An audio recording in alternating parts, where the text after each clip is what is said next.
नमस्कार दोस्तों, मैं सिद्धार्थ आप सभी का बहुत बहुत स्वागत करता हूं। आज के हमारे इस चलचित्र में हम 3 भागों में बात करेंगे। पहला भाग का विषय होगा श्री ललिता सहस्रनाम और उसमें कुछ कही गई बातें। फिर दूसरा भाग होगा भगवान भैरव के साथ में जुड़ा हुआ और तीसरा साधना के साथ में है, यानी साधना से जुड़ा हुआ कुछ महत्वपूर्ण बातें ऐसी हैं जो मैं आपके सामने रखने जा रहा हूं। आशा करता हूं कि आपको ये तीनों ही बातें सुंदर लगेंगी, लाभप्रद लगेंगी।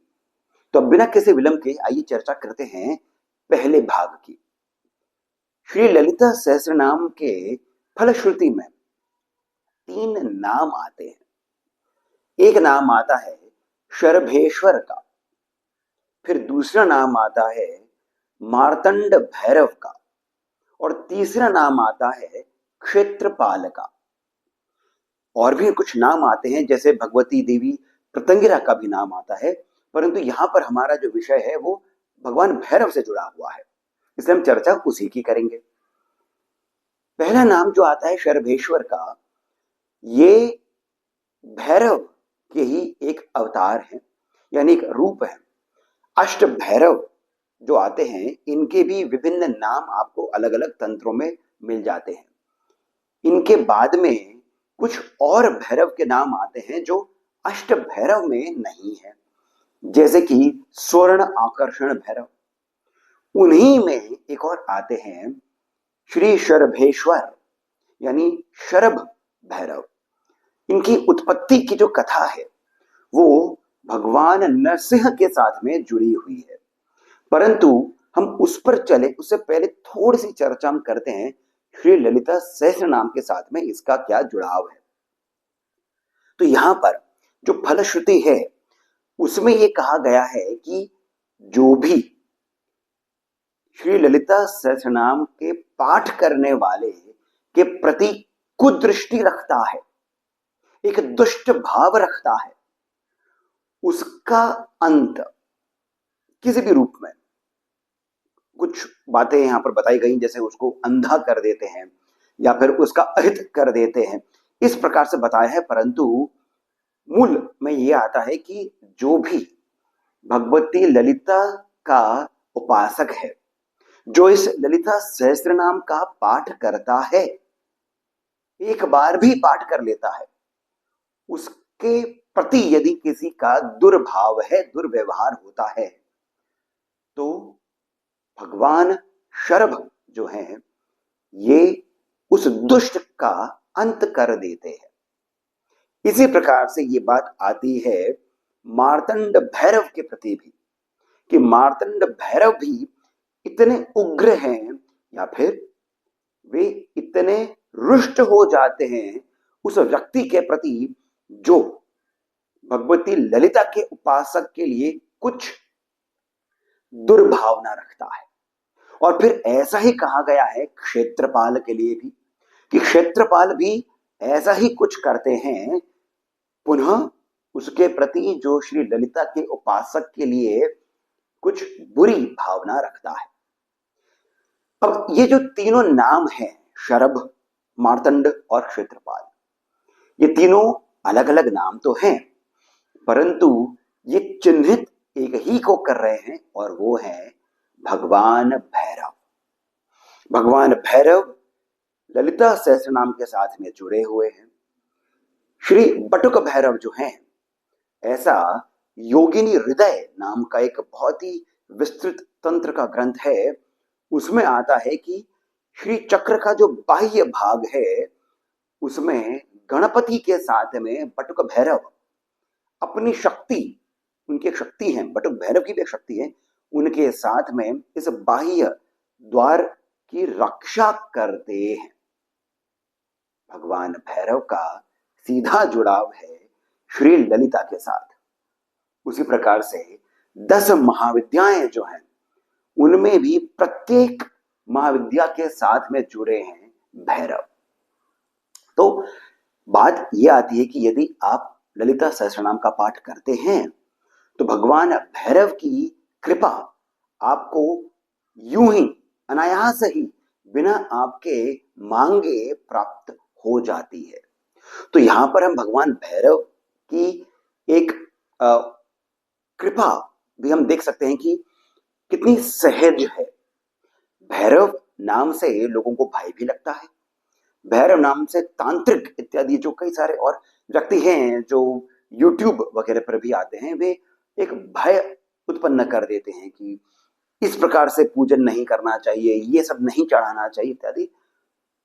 बात ही आती है कि भगवान भैरव जो है ये सौम्य भी है, यदि बटक भैरव का हम रूप देखेंगे, उग्र भी है यदि हम रूरू भैरव या फिर काल भैरव भी देख लेते हैं, परंतु अपने भक्तों के प्रति ये कभी भी किसी भी रूप में ये उग्र भाव नहीं रखते हैं।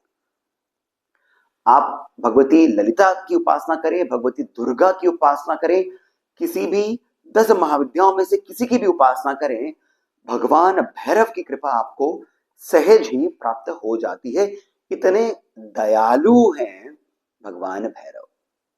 अब यहां से हम चलते हैं दूसरे भाग के ऊपर, जहां पर हम बात करेंगे कि भैरव जो हैं इनका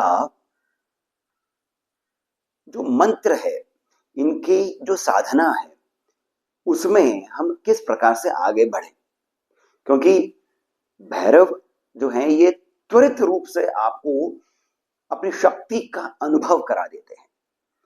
और यहीं पर ही मैं उल्लेख करता हूं शर्भ अवतार की एक कथा का। शर्भ अवतार जो हैं ये भी, जैसे मैंने पहले भी बताया, नरसिंह अवतार के साथ में जुड़े हुए हैं। किस प्रकार से कि जब हिरण्यकश्यपु का अंत कर देते हैं भगवान नरसिंह, तो एक कथा में जो वैष्णव ग्रंथ है उनमें तो ये आता है कि वे अपने क्रोध को कभी का तभी समाप्त नहीं करते हैं। वे इतने क्रुद्ध हो जाते हैं कि मेरे भक्त को कितनी यातनाएं सहन करनी पड़ी कि वे न केवल हिरण्यकश्यप का वो जो महल होता है उसको तहस नहस कर डालते हैं, अपितु संपूर्ण संसार को ही समाप्त कर दे, इस प्रकार से वे क्रुद्ध हो जाते हैं। वैष्णव ग्रंथों में आता है कि प्रहलाद जो हैं वे ही प्रार्थना करते हैं भगवान नरसिंह से और फिर वे उनकी स्तुति करते हैं जिससे वे शांत हो जाते हैं। शैव ग्रंथों में, कुछ शैव ग्रंथों में यह उल्लेख आता है कि भगवान नरसिंह किसी भी प्रकार से शांत नहीं हो रहे होते हैं, संसार का अंत निकट होता है, तब देवता प्रार्थना करते हैं भगवान शिव की।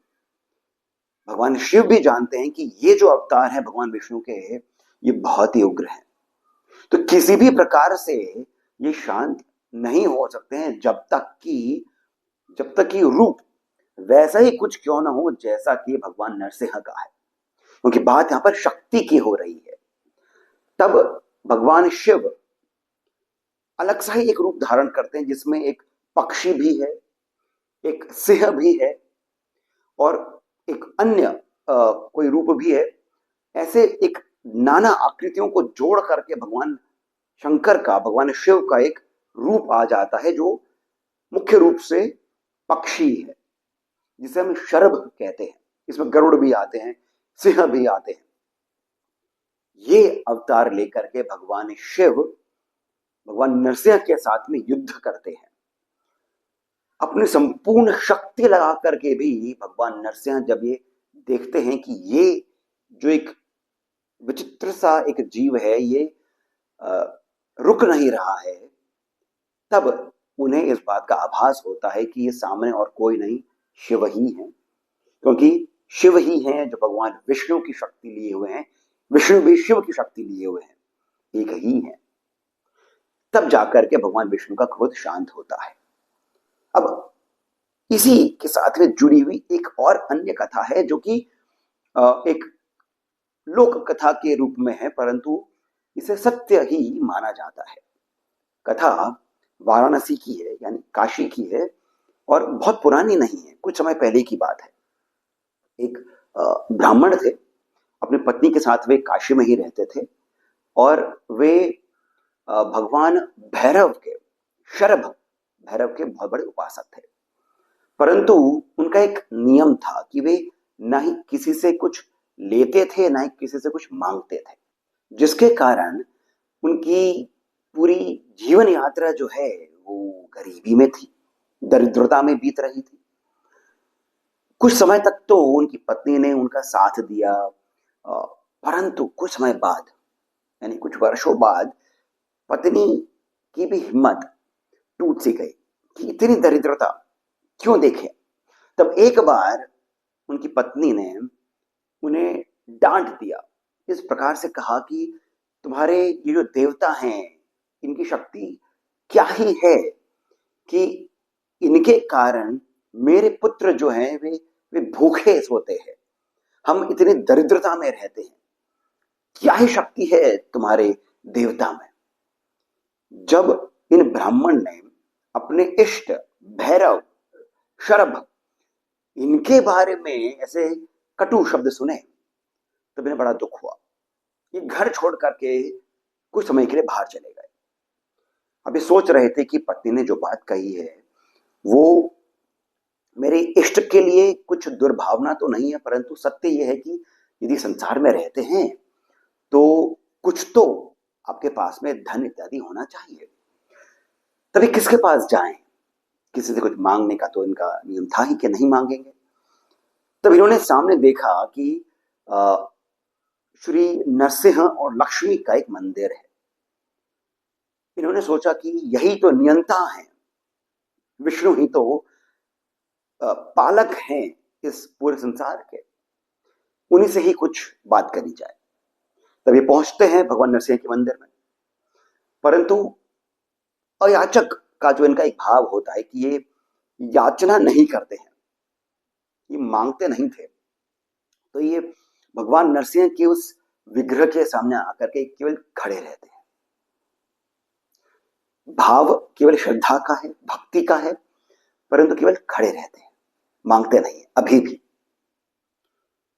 अब भगवान भैरव के इस भक्त को सामने खड़े देख करके, और भी शरभ अवतार के जो भक्त हैं उनको सामने खड़े रह करके देख करके, ऐसा ये कथा है कि भगवान नरसिंह के उस विग्रह से अचानक पसीना बहने लगता है, और फिर वे जो पुजारी होते हैं उनके मन में इस प्रकार की भावना जागृत करते हैं कि अभी का अभी इस ब्राह्मण को 500 स्वर्ण मुद्राएं प्रदान करी जाएं, और आगे भी इनके जीवन में किसी भी प्रकार की कोई कमी न रहे, ऐसी कोई व्यवस्था करी जाए।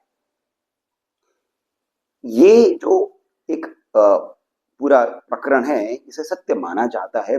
काशी में कई विद्वानों को इस बारे में पता भी है। अब यहां पर छोटी सी बातें आती है कि ये किसी एक देवता के प्रति कोई एक उनको नीचा रखने का भाव नहीं है। यहां पर जो नरसिंह अवतार हैं, जो कि अपने आप में ही सबसे शक्तिशाली हैं, वे पसीने पसीने इस कारण नहीं हो गए कि सामने शरभ अवतार के भक्त हैं तो वे रुष्ट हो जाएंगे, नहीं। पसीना इस कारण से है कि ये इनका तेज है, ये ब्राह्मण देव जो है उनका तेज ही कुछ इस प्रकार का है कि ये अपने इष्ट के लिए इतने समर्पित हैं, और ये मेरे सामने होते हुए भी इतने क्षण बीत गए हैं, परंतु इन्हें अपनी इस स्थिति से निवारण नहीं प्राप्त हो रहा है, तो त्वरित रूप से कार्य करा जाए। इस भावना से ही वो जो पसीना था वो बह रहा था, त्वरित कार्य करा जाए।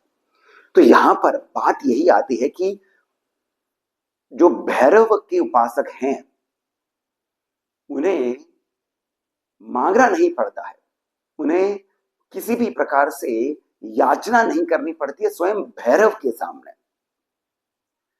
तो यहां पर ही हमने फिर से देखा कि भैरव जो हैं कितने कृपालु हैं, कितने दयालु हैं। पहले श्री ललिता के जो उपासक हैं उनके प्रति भगवान भैरव की क्या भावना है, फिर यहां पर स्वयं के जो भक्त हैं उनके प्रति उनकी क्या भावना है। और यहीं से अब हम चलते हैं तीसरे भाग की ओर, जो कि साधना से जुड़ा हुआ है, और ये बहुत महत्वपूर्ण है। यदि आपको ये भाग सुंदर लगता है तब मैं आप सभी से इस बात की प्रार्थना करता हूं कि आप इस वीडियो को अधिक लोगों तक पहुंच जाएं, या फिर यही जो भाग है इसी को एक टाइम स्टैम्प लेकर के आप अन्य लोगों तक पहुंच जाएं, शेयर करें। बात यहां पर यह आती है कि जब भी हम किसी भी देवता, ना केवल भगवान भैरव, पर किसी भी देवता की साधना करते हैं, तो हमारे मन में अमूमन ये भाव रहता है कि मैं इस कार्य के लिए ये साधना कर रहा हूं। भगवान भैरव के लिए भी कहा जाता है क्योंकि ये प्रत्यक्ष देवता हैं। जैसे हनुमान जी हैं, ये भी प्रत्यक्ष देवता हैं, क्षेत्र के ये पालक हैं, ये भी प्रत्यक्ष हैं, त्वरित रूप से कार्य करते हैं। तो इनकी साधना भी एक किसी आपके कामना के लिए ही होनी चाहिए, कामनीय साधना ऐसा कहा जाता है। परंतु यहां पर हम एक बात का ध्यान रखें कि जब भी हम किसी एक कामना से साधना करने का विचार करते हैं, तब हम उस साधना को बांधते हैं नियमों के साथ। और ये सही बात भी है कि आपको माला की एक नियम होना चाहिए कि आप 21 माला करें, 11 माला करें, 51 माला, जो भी है, इतने दिनों तक करें, ऐसा कहा जाता है। परंतु ये सब बातें भी बाद की है। सर्वप्रथम बात आती है कि आपको देवता का जो एक मंडल है उसमें प्रवेश करना है। ये बहुत आवश्यक है। यहां पर मैं तंत्र के कुछ गूढ़ बातों को बता रहा हूं। हर देवता का अपना एक मंडल होता है। आपकी जो साधना होती है, जो नाम स्मरण होता है, और ये सभी बातें होती हैं भावना से जुड़ी हुई, और विशेषकर भगवान भैरव के साथ भावना जो है, जब ये एक तेज का रूप धारण करती है, तब वो जो तेज है वो उस देवता के मंडल तक पहुंचता है। देवता आपको देख सकें इतना हमारा नाम स्मरण होना चाहिए, मंत्र का उच्चारण होना चाहिए, और इन सबसे ऊपर उतनी तीव्र वो भावना होनी चाहिए। तब ऐसे में आप कोई कामना लेकर के साधना करें, मंत्र का जाप करें, स्तोत्र का पाठ करें, वो प्रथम स्तर पर नहीं आना चाहिए। कामना जो है ये त्वरित रूप से तब कार्य करती है जब मंत्र आपका उतना तेजोमय हो गया होता है। तब आप एक छोटा सा प्रयोग कर सकते हैं, तब आप एक छोटा सा कोई एक हवन कर सकते हैं, और आप देखेंगे कि आपकी वो जो कामना है वो सिद्ध हो जाएगी। मैं फिर से कह रहा हूं, मंत्रों का जाप आप जब तक करें, आप तब तक करें जब तक कि मंत्र जो है वो जागृत ना हो जाए। ये आपको स्वयं को अनुभव हो जाएगा। आपका वो जो मंत्र है, वो जो नाम स्मरण भी है, वो स्तोत्र का जाप भी है, वो तेज जब तक नहीं धारण करता है, तब तक कामना को लेकर के आना आपकी साधना में, पूजा में कार्य नहीं करेगा। आप कर सकते हैं, कार्य नहीं करेगा। और जब आपका मंत्र जो है वो इतना तेजोमय हो जाता है, और तब जब आप कोई हवन करेंगे किसी एक विशेष प्रयोजन के लिए, आप देखेंगे कि वो कार्य त्वरित रूप से हो जाता है। यही मंत्र का एक रहस्य आता है। तो यहां पर आप भगवान भैरव का कोई भी स्तोत्र ले लीजिए। भम भैरवाय नमः, ओम भम भैरवाय नमः। मैं कोई भी मंत्र इस चैनल पर नहीं बताता हूं, क्योंकि वो कार्य नहीं करेगा इस प्रकार से। परंतु कुछ मंत्र होते हैं, जैसे कुछ समय पहले ही मैंने भगवती लक्ष्मी का भी एक मंत्र बताया था। कुछ मंत्र ऐसे होते हैं जिनमें हम कृपा की ओर हमारा पूरा प्रयोजन होता है, और वो मंत्र अपने आप में बहुत सात्विक, शुद्ध होते हैं, जिनमें आपको किसी भी प्रकार का कोई ऐसा कुछ उल्टी बात हो जाए आपके साथ, ऐसा नहीं होता है। ना ही वो कीलित इत्यादि भी होते हैं। तो ये जो भगवान भैरव का एक मंत्र है, ये सौम्य है, सुंदर है, परंतु उतना ही प्रभावशाली है, उतना ही ये अद्भुत है। अब इस मंत्र का ओम भम भैरवाय नमः, भम भैरवाय नमः, ओम रीम भैरवाय नमः, इस मंत्र का आप जाप करें। अब यहां पर बहुत महत्वपूर्ण बात ये आती है कि आप जब संकल्प भी लें, आप इसको बांधे नहीं। संकल्प लें ये कि आप नियमित रूप से इतने समय आप भगवान भैरव का नाम स्मरण करेंगे, इस मंत्र का जाप करेंगे। कब तक करेंगे ये सबसे अधिक महत्वपूर्ण है। इस पूरे चलचित्र का ये सबसे महत्वपूर्ण भाग आता है। आप कोई भी साधना संख्या में नहीं बांधे, मंत्र की संख्या, माला की संख्या में नहीं बांधे। फिर क्या करें? ध्यान साधना करें। यानी कि आप वो संकल्प लें, संकल्प नहीं भी लेते हैं, एक उस दिन जिस दिन आपका मन प्रफुल्लित है, या फिर कोई एक विशेष दिन, एक तिथि, भैरव अष्टमी हो गई है, या फिर उत्तरायण हो गया है, या फिर शिव रात्रि हो गई, कोई भी ऐसा एक विशेष दिन ले लें, या फिर भगवान भैरव के लिए ही मंगलवार ले लें या फिर रविवार ले लें। रात्रि कालीन होता है, जब रात्रि में अंधकार होता है, आपका ध्यान जब आप लगाते हैं, रात्रि और ध्यान ये दोनों ही जुड़े हुए हैं, तब भगवान भैरव का क्षेत्र जो होता है वो व्यापक हो जाता है। तब आप भगवान भैरव का ध्यान करें। मंत्र कोई भी करें, भावना ध्यान की हो, ना कि संख्या की।